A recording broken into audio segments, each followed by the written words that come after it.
Good morning. Today I'll be sharing a performative presentation. My presentation is entitled Unbecoming, a dialogue in the flesh between two American artists. Last May, I performed a solo dance improvisation called Unbecoming at the Arizona State University Step Gallery in Phoenix, Arizona.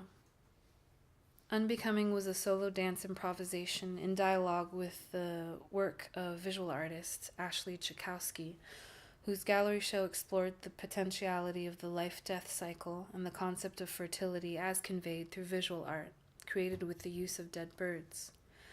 My movement sought to connect two art forms, that of visual art and dance, through an embodied conversation represented through a dance performance in an art gallery setting.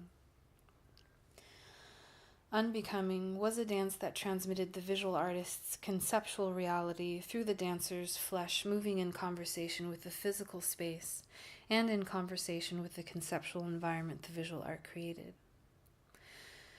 I was dancing in dialogue with the audience. Their presence defined the space and at times informed the choreographic choices that I made during the performance as I moved. Therefore, this dance performance was a collaboration with the visual artist, a collaboration with the visual art itself, and in dialogue with the presence of the bodies in the space.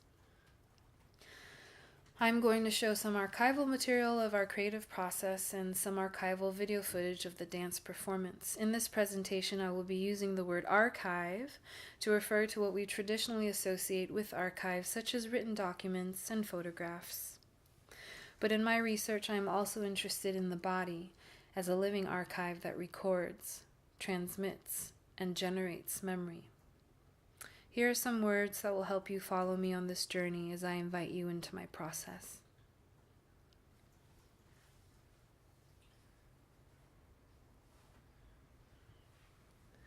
The archival material I will share consists of photographs and video of the performance and an audio recording of the visual artist talking about her work. Note that during the playback, you might not be able to distinguish between her voice talking about her process and my voice during the performance. The photographs are much better quality than the video, so I will introduce them first to you as I share some of my thoughts about the making of this piece. Afterwards, I will speak about my experience from the living archive of my body. I will end with some archival video. I would like to begin with a quote from Diana Taylor, a professor in performance studies at New York University. Her research relates to the body as an archive that transmits knowledge and experience in performance. More specifically, Taylor writes about the body as a living archive that transmits cultural memory.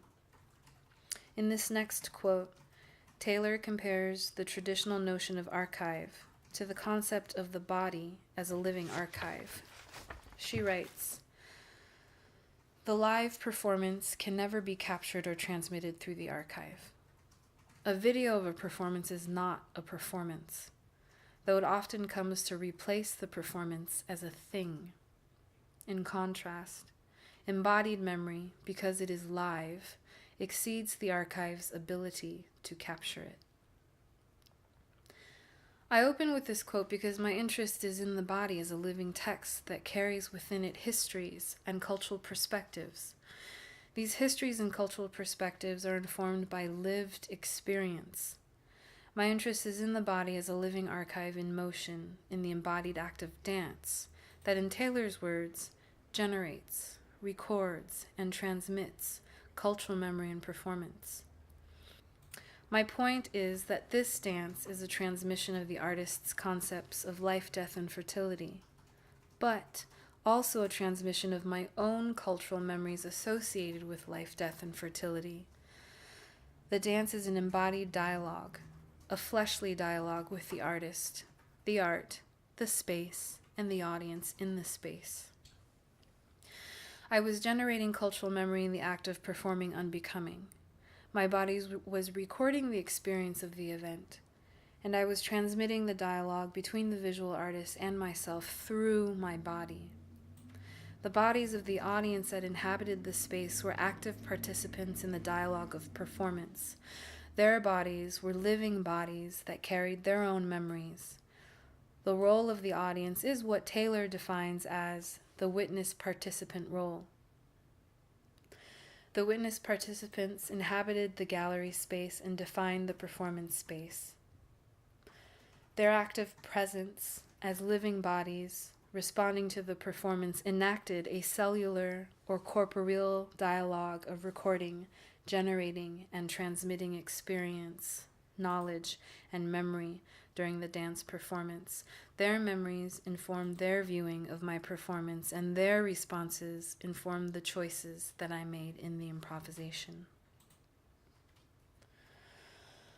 My understanding of the potential of life, death, and fertility is informed by my lived experiences in my body, in the presence of many cultures in San Francisco, California, where I was raised in a Chinese-American immigrant household in Chinatown. Outside of our home, I was immersed among many different groups of non-European descent. These groups navigated their own native cultures and the dominant Western Europeanist culture that has come to stand in as the America that we often see in popular media and read about in our history books. For example, at home, we spoke Mandarin and Cantonese and celebrated Chinese holidays. In school, we learned American history in English, and once a week we had Chinese and Spanish lessons. On the playground, students negotiated jump rope games in Spanish, Vietnamese, Korean, and several Chinese dialects. These memories inform my understanding of my own personal identity as constructed through and based on a relationship to my geographical environment and the cultures that I encounter. Returning to Taylor's theory that dance is a performance of cultural memory, my suggestion is that this dance was not only a transmission of my dialogue with the visual artist about the conceptual themes of life, death, and fertility, but the dance was also a performance of my cultural experiences related to the conceptual themes of life, death, and fertility. This performance was a transmission of my memories of ethnofluidity in San Francisco and the geocultural memories from my childhood growing up in a multicultural community. My upbringing stands in stark contrast to the cultural memories I am forming as an artist and graduate student in the environment of Arizona, where Unbecoming was performed. The fact is that there's a different kind of culture in Arizona, which I believe is shaped not only by the people who live there, but also by its very geographical location and geological identity as a desert in the American Southwest. The arid desert of Arizona, and my experience in this environment, is very different from my experience of the Mediterranean climate and culture of San Francisco, California. Besides the climate, one major difference that I notice is the demographic. In Arizona, Asian Americans comprise of about 2% of the total population. In contrast, in my hometown of San Francisco, Asian Americans comprise of 30% of the total population. So the embodied dialogue I performed at this event was not only transmitting the conversation between myself and the visual artist, but it was an expression of my perspective as an Asian American woman and my experience of a kind of death and rebirth of the self, living in an environment that is foreign to me, a geocultural space very unlike what I am used to and know to be home. To be isolated from others that probably do not think like me and definitely do not look like me creates a sense of geocultural dislocation, where at times I feel invisible, whilst I am knowingly, highly, visibly different from those in my environment. A thought that crystallized and dissolved, that surfaced and submerged in this process was that identity for me is fluid, yet always definable. It is dependent on and independent of where my body is in space and time, physically, geographically. It is dependent on and independent of how I interpret the culture around me. I recall moments during the performance where I was aware of my geocultural dislocation, yet also physically situated in time and in space with the people around me. As you watch the video, perhaps you will be able to look for or see places where I step inside and outside of myself, and inside and outside of the identity of the work. While this dance is a transmission of the visual artist's concepts through dance, my body speaks through a dance movement language that is colored by my own knowledge and understandings of the artist's conceptual themes. My personal understanding is informed by my cultural experiences with life, death, and fertility. My body, as a fleshly body, is also an Asian American female body, transmitting a dialogue between two artists from cultural backgrounds that are both the same and different depending on the viewer's perspective. She is an American woman from Topeka, Kansas, and I am an American woman from San Francisco, California. My articulation of identity as geocultural is perhaps problematic in that the witnesses do not necessarily read the performance through this same lens. They may not experience geoculturalism as informing their contextual reading in the same way that I perceive and experience the event. But in my experience of this process, I have come to think about identity and self-perception not as a static state or place of arrival, but in fact a fluid process that moves through subtle gradations of being, becoming, and unbecoming. This video archive presents only fragmented aspects of a live performative act of knowledge transmission under all of these fluid and potential circumstances. The other aspects of the transmission will perhaps occur in the dialogue that we have in the Q&A that follows. You will see that the video footage is quite dark, but you can still get an idea of the space and the dialogue in that space.